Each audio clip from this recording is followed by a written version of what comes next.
Though this may just be an intermediary report, I think you'll find it quite entertaining and unexpected. On the other hand, maybe not. I know you like to be informed about any news that might impact what we're doing, but sometimes I wish you would hear it from my accounts first. At least on the little things. I know that's unrealistic, but that's what I'm here for, isn't it? It's not important.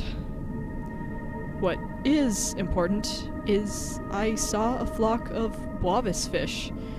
I haven't seen these since we were children. I could see their bodies puff up as they refilled with gas to float, and exhale through gills when they drifted a little lower. No cloudiness over their eyes, no black at their mouths. They looked healthy. They were happy, I guess. As happy as I could tell from their blank expressions.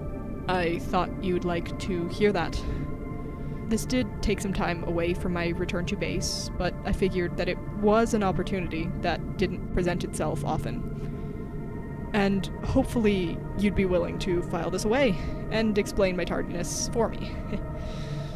The Boavis fish, or flying fish, as they are sometimes referred to, are the only fish that we know of capable of sustaining flight across long distances, and the only creature we know of with 3 hydrogenic sacs.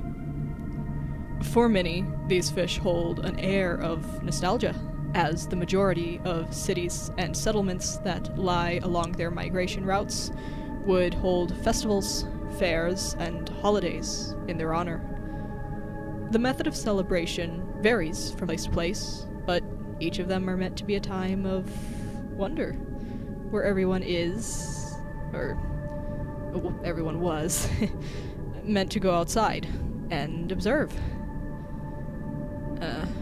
Everything changes. We don't have confirmation of who began the trend, but Boavis fish tendrils began to be a commodity in high demand for those who could afford it.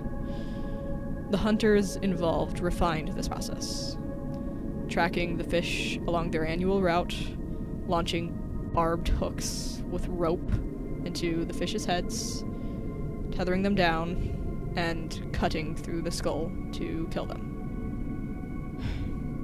Though fairly docile, Boavis aren't easy to kill.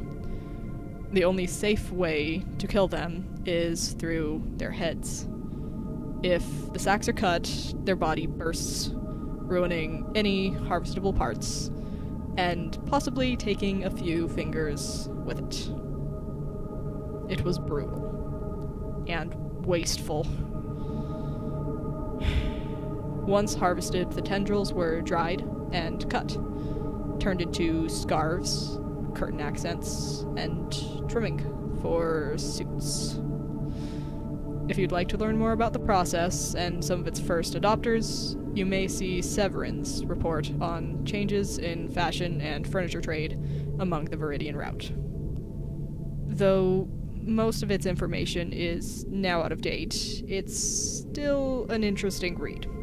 Likely, this is the main culprit for the fish going missing. Others have theorized that the changes in frequencies of storms may have been a culprit. I am happy to report that this does not seem to be the case, and I believe they are mostly avoiding populated areas, or open stretches where they may be more easily spotted. It's good to see them again. You used to tell me stories. Old myths about why some fish are in the sky and not all of them remained in the seas. Funny things that people used to believe. I think I would like to research more about that. If time allows for me to follow a fun tangent, of course.